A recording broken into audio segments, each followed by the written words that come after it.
Hello everyone, George DeSantis here with the look at the market for the week ending April 8th, 2016. We'll begin as we usually do by looking at the monthly chart of the S&P 500. So this is the monthly chart of the S&P 500 that we usually look at. First of all, I like to begin by looking at the relationship of the Kalman filter and the instantaneous trend line. So the Kalman filter is trending up in the last 2 months, but it hasn't quite crossed the instantaneous trend line. So technically, according to this indicator, we're still in this downtrend. However, as we've been seeing for the last few months, to the last 2 months, there are signs of possible turnaround in the trend. First of all, excuse me. First of all, the current bar, the bar for this month of April, is now above the instantaneous trend line, and it's very close to hitting the parabolic yellow dot here. So once it hits that and the yellow dot goes below the most recent bar, it'll indicate that there is a turnaround in a trend. In other words, a stop and reverse, as the parabolic is called, parabolic SAR, stop and reverse the direction of the trend.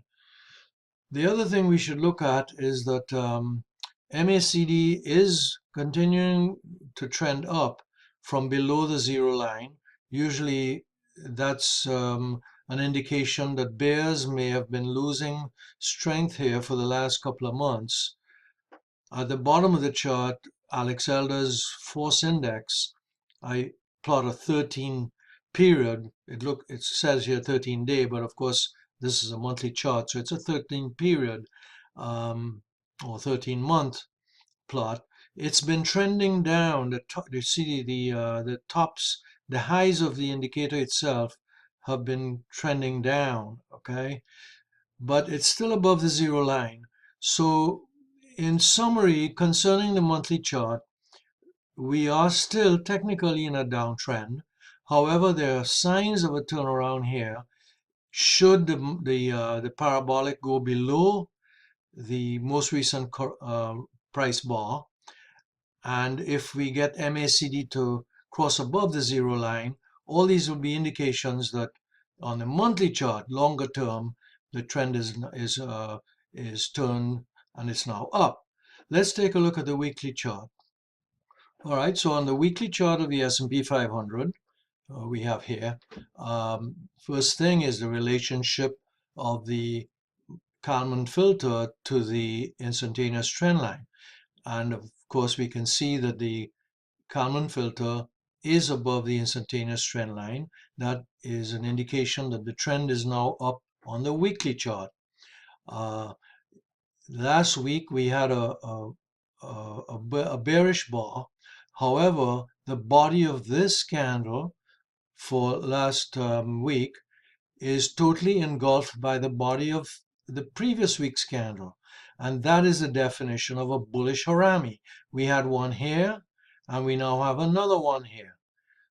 So this is bullish. We are sitting right at the top of the 2046 support resistance line that we talked about before, that I spoke about a week ago and for a couple of weeks now. We closed at 2047.60, just above the 2046 level. So the anticipation here is that what we could anticipate is that the 2046 line will continue to serve as support resistance. Hopefully for us who might have some stocks, we will see this here 2046 line hold as support. If that's the case, then we are looking at the next resistance level at 2094, which would be about 40 or 50 points from where we are on the S&P, close to the 2100 level. Many people cite the 2100 level as the next resistance level. Close enough.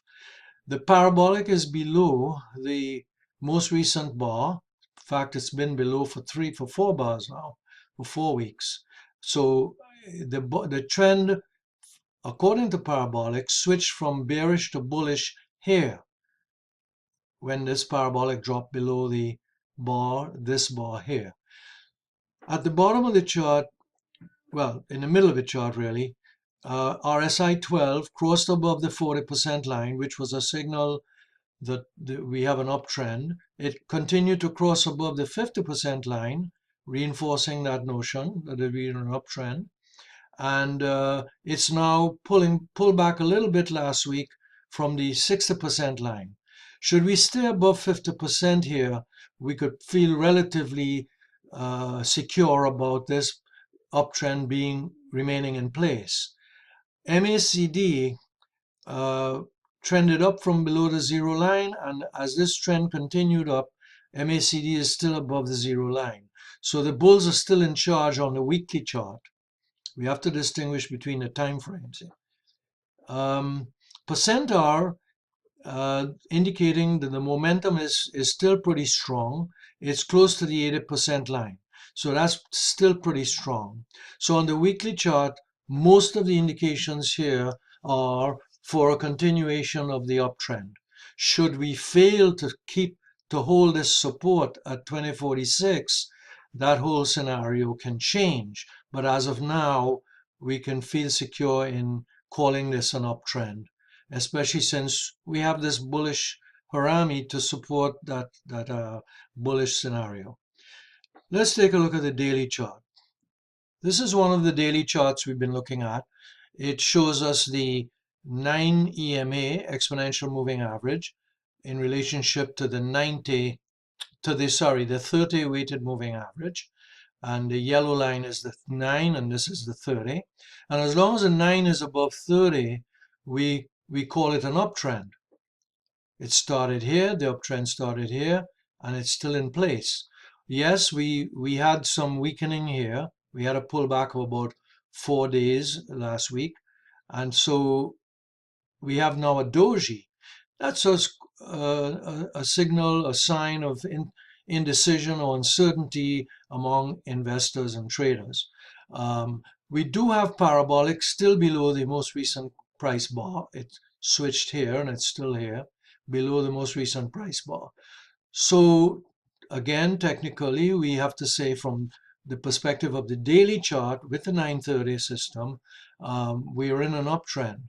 We are certainly testing this level, this 2046 level as we saw, and we are also testing this level here. Well, this is a 2064, let's see, 2046 level is right about here, and there's another resistance level up here at 2060. So now we can take a look at the RSI 12. That's still above the 50% line, and you can notice that as it crossed above the 50% line, that was one of the first indications that this market was beginning to trend up. So of course it also crossed here. Now we could more accurately say this was the first indication that it was beginning to trend up again.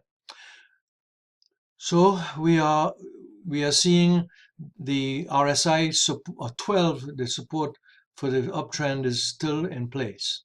Now on Larry Williams Pro Buying Power Indicator, which I wrote in here, it's usually used, as I mentioned before, on the futures market by Larry Williams, but I thought, well, I'll use it here and see how it shapes up, how it looks to us. Right now, it's sitting right at the zero line. So we might say, hey, you know, the pros are still buying this market to some extent. Below at the bottom of the chart, percent R is sitting right at the 80% line on the daily chart. So the bulls are not ready to throw the towel in here yet. There is a struggle at this juncture, and we need to see whether that 2046 level holds a support. Now let's take a look at some other charts. Here's a weekly chart of the Nasdaq Composite, and again the relationship of Kalman filter to the instantaneous trend line. 2 weeks ago, the Kalman filter crossed above the instantaneous trend line, signaling a change in the direction of the trend, so that this is now an uptrend on the weekly chart of Nasdaq. The parabolic is below the most recent bar, and that has been so for three days, actually 3 weeks on the Nasdaq Composite. The RSI 12 remains above the 50% line, and so RSI is indicating that we're in an uptrend. MACD, similar to the S&P, we now have the bulls in control with the MACD above the zero line.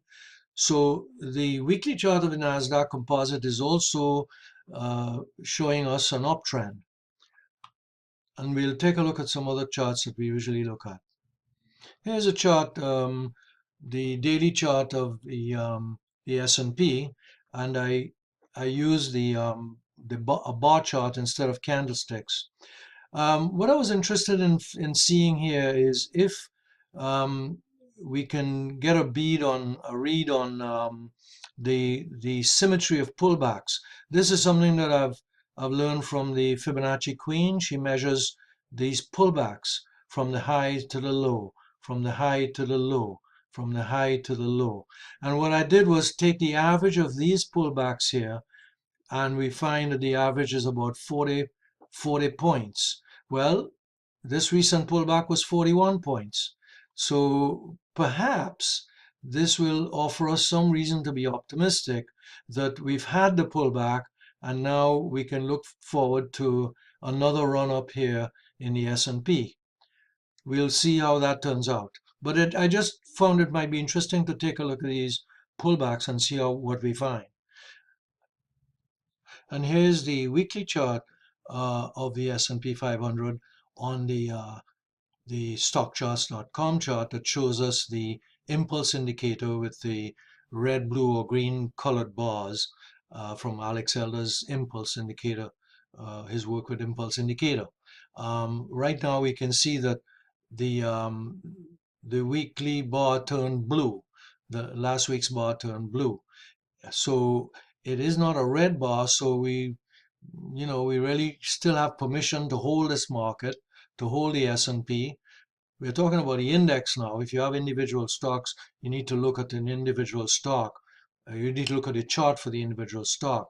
But we're still having the permission to hold the market, in other words, the S&P. What we should note here is that there is an uptrend here, and the Elder Force Index at the bottom of the chart, right here, it trended down and it spiked down below the zero line. Usually, my understanding is that Alex talks about this. He has a spike group. This is what is referred to. This is how he named the spike group, by looking at these trades when the market spikes down, when the Elder Force Index spikes down in an uptrend. So I won't be surprised to see buying pressure next week, according to this indicator anyway. MACD, as we saw, continues to trend up. It's in bullish territory, and volume picked up a bit last week. Let's look at the daily chart. Daily chart is quite different, of course. The daily chart is showing us some red bars. So in that sense, then we do have a conflict between the daily and the weekly chart. The bars here, the red bars, are telling us that we don't have permission to buy on the daily chart. So if you're a short-term trader, you might want to be more conservative here and say, hey, let me tighten my stops, or even sell the stock and wait for a pullback. If we're in the process of a pullback here, which is quite possible. MACD, of course, trended down below the zero line. And a week ago, I talked about a weakness in MACD. So we need to see how this chart shapes up.